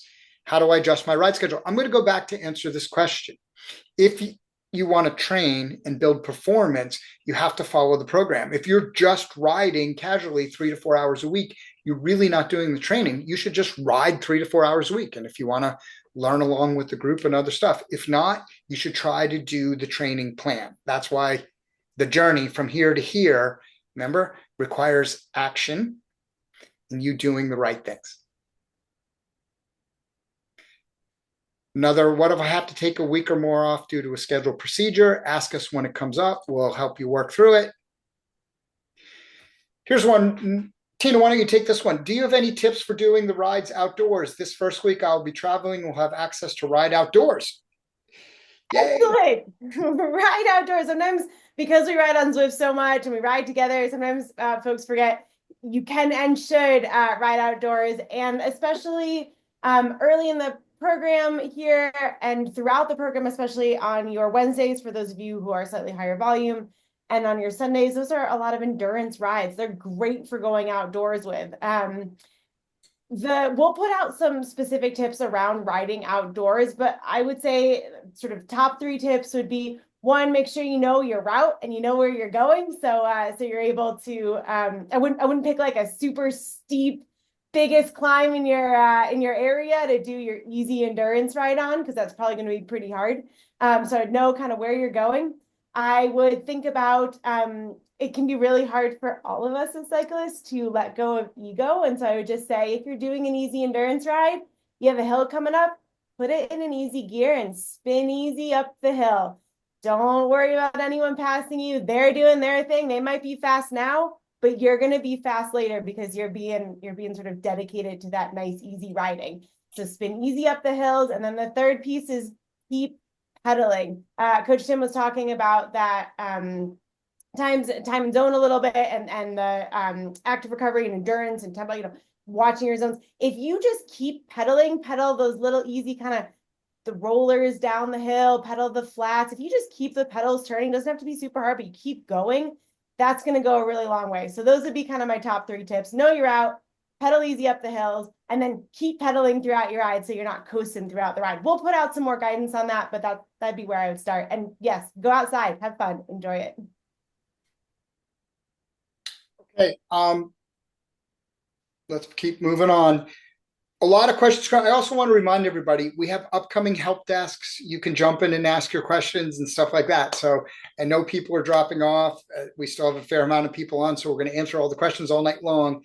But there's other resources. You can jump on their help desk to ask questions. You could put them in the Facebook group. If you put them in tonight, they're probably not going to get answered till tomorrow, but you can.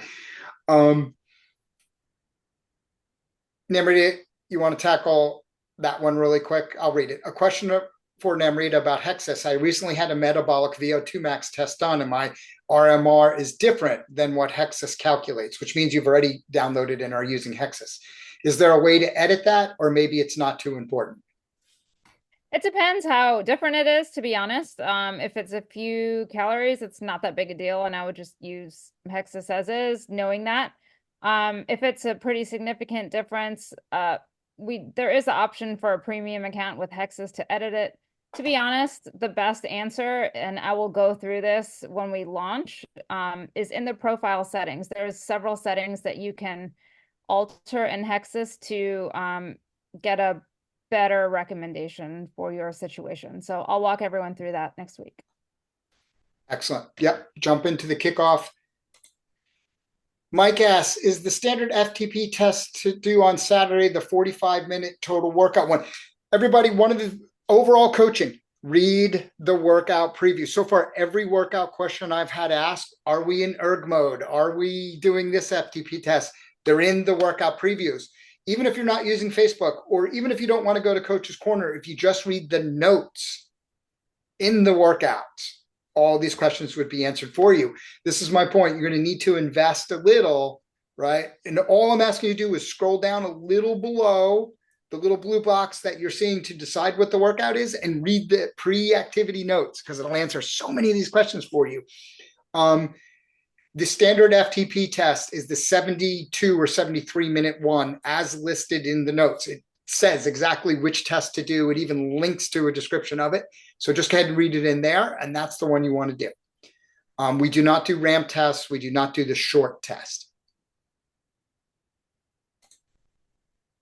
Sue, I'll tackle this one. What about the Master options workouts? Question mark, question mark, question mark.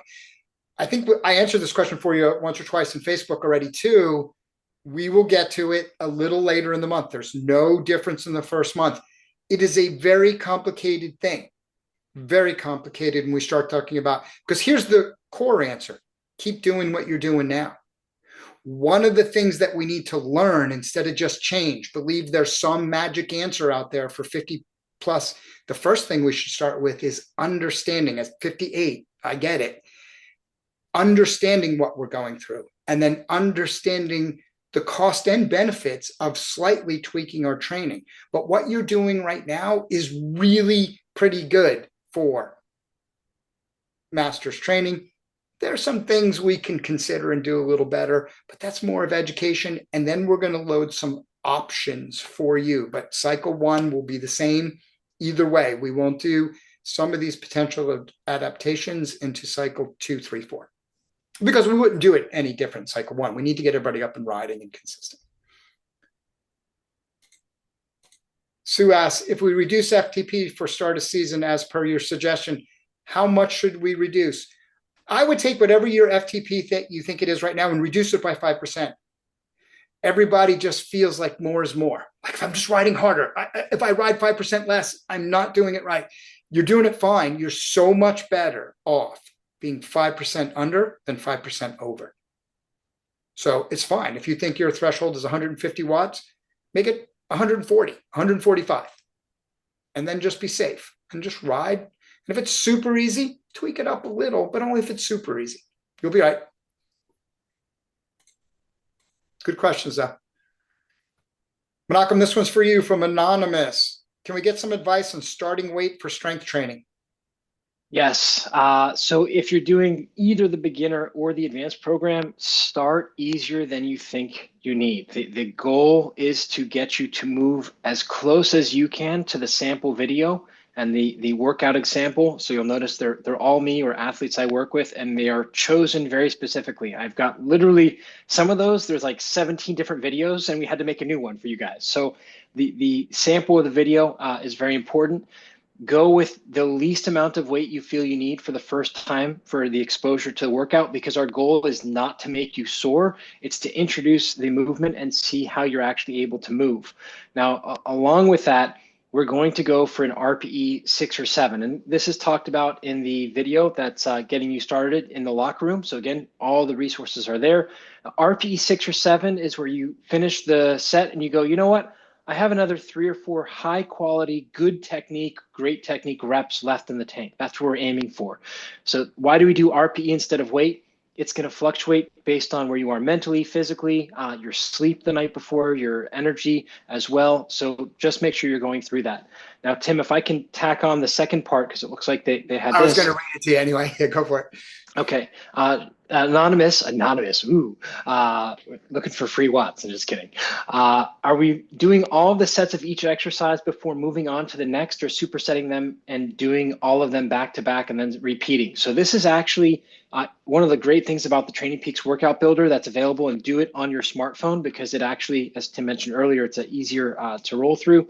They're grouped together. So the way it's intended is that, let's say it's A1, so you have A1, A2, A3, A4. The way you do it is you go through, you do one set of A1, then you move, if there's a written rest period, you move after that rest period to A2. Same thing, you do one set, then you go to A3, and you follow it that way. So the beginner programs are made to be shorter, 20 to 35 minutes total when you roll through. So you do one set, one set, one set, you finish all of the A's, and then you roll down to the B's. The most important thing as you do this is the rest periods aren't always the same. If there's no rest period written, rest at least 1.5 to 2 minutes. And if you're really short on time, this is where you can just roll through and then take a rest after you finish the entire grouping, the supersetting of it. That's a really good question. Yeah, and if you look at it on your phone, what he said makes sense. If you look at it in the computer, it doesn't. It doesn't. The computer's meant for designing. The phone is meant for execution. Tina, why don't you take this one? For longer rides, challenges, weather permitting, can we do them outside? Yes. So, longer rides, yeah, absolutely. Yes. Yeah, that's it. And challenges more specifically, yes, hang tight on that. We'll give some specific guidance for the challenges and doing those outside. We try to do them together on Zwift. We say, like, come hang out with us on Zwift once a month, one day a month, and do that together. But there are some outside options for some of them. But longer rides, go outside. Yes. I'll tackle this one. What's the best way to message while on the trainer? I find it difficult to quickly respond. Maybe I'm not doing it right. We have a support article. Go into the support section and read, how do I interact on Zwift? There's 2 little short videos. They're both like 2 minutes, showing you how to do talk to text messaging is what we all do. We all master talk to text eventually. And then you could chat away. It makes it very easy, but just go watch the video. It's in the support. It'll walk you through how to do it. It's in the locker room support page under Zwift. How to interact on Zwift. That's the name. Remember, this one's for you. If I just completed an FTP test today, do I need to do an FTP test again on Saturday?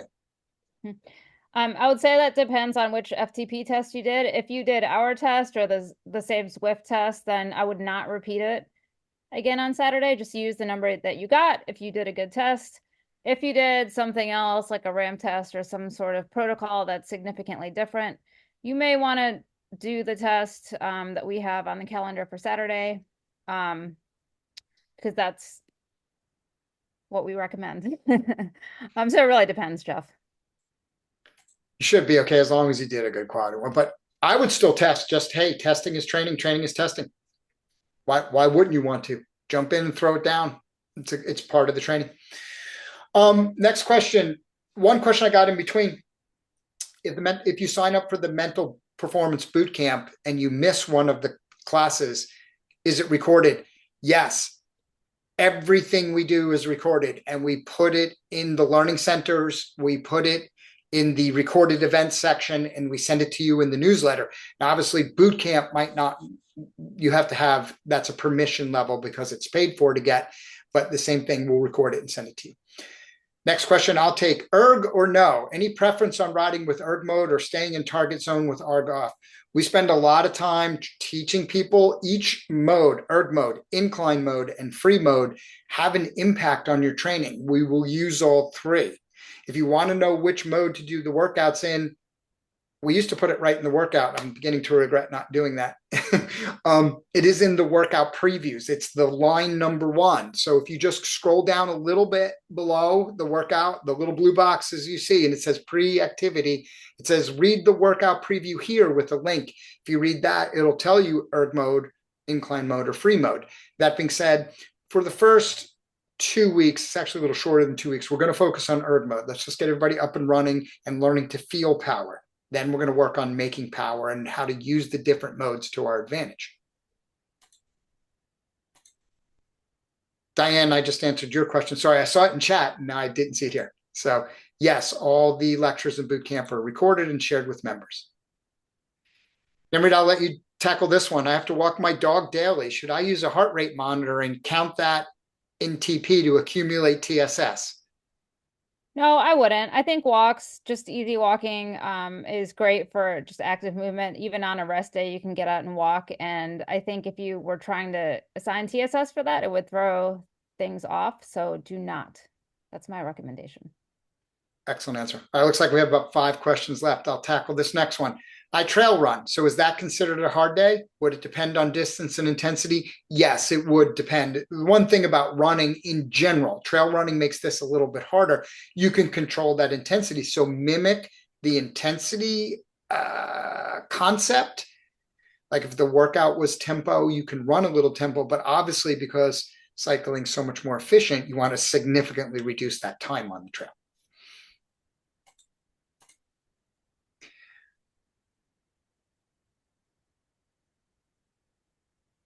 Craig says it looked yesterday. It looks like the Swiss standard 73-minute test is no longer available. Only Craig, standard. I know what you're seeing. Are you looking, Tina, and checking that? Yeah, I was we'll look there. at I that. just looked. I grabbed the video of it 10 days ago. Yeah. All right, great point, Craig. Thanks for pointing that out. It looks like it's 45 minutes. It is. That's interesting. We'll make The that. times they are changing. We'll have to make that change. All right. So I think Yeah. I understood this one. What if I'm ready for something between the basic and advanced strength training programs from Nilay? So Nilay, we actually have a few folks, and believe it or not, what's really cool is we are going to put, once the intro to BaseCamp kind of settles in about a week, and I'll talk about this in the strength Q&A on Thursday, I actually have a very small add-on for those who feel similar to you, or they get through the basic program and they get about 2 weeks in and they go, oh, you know what, I actually feel like this is a little bit too easy. There's going to be options for add-ons, and there's going to be guidelines for this to help you not overdo it. Because our job is, I just heard this the other day, I can't remember who, we don't want to annihilate, we want to stimulate. So if you're feeling like the beginner is just a little bit below what you're capable of doing, we have a handful of exercises that you have a choice of 1 or 2 to add. So go with the beginner plan. We always go with the one that is going to be lower. And then our goal is to show up, instead of hitting singles and doubles, we want to constantly hit doubles and triples, because you're saying, hey, this is below my capabilities. But again, the devil is in the details. And I think a lot of people who think the BaseCamp beginner program is below them are going to find by week 2, they're going to go, oh, this is not exactly what I thought it was. But we're going to cover that in more detail on Thursday. Excellent answer. I'm going to tackle this next one. My heart rate tends to stay elevated in the 90s at night for a few hours after falling asleep when I work late. Will Focus on Zone 2 fix this? That really is a medical question. It wouldn't surprise me because maybe your work is stressful and you're upregulated, but the fix might not be Zone 2 training. The fix would probably be just ride your bike more and work less. Might have the positive impact you're looking for, but that might not be possible. But if you think it's a medical condition or something like that, it's always best to ask a medical professional. Try doing the Zone 2 training and see. It might downregulate your system a little bit, but it's hard to tell. Emery, this one's for you. Wendy says, I'm ultra tired. Yeah, sorry. I know this first meeting gets long. Not all our meetings are this long, everybody loves to get their first questions out early. I'm ultra tired. You may have answered this. Did you say whether there will be a group FTP test or are we solo? Typically, we are doing these solo. I don't know if we have a meetup schedule announced. Sometimes people will organize community meetups to join a ride and execute the test, but typically this is a solo venture. Yeah. We do a group one. We're going to teach a little. We'll teach you each FTP test more about execution. Then we'll do one with you. I'll do one, and our coaches will lead one that will coach you through it.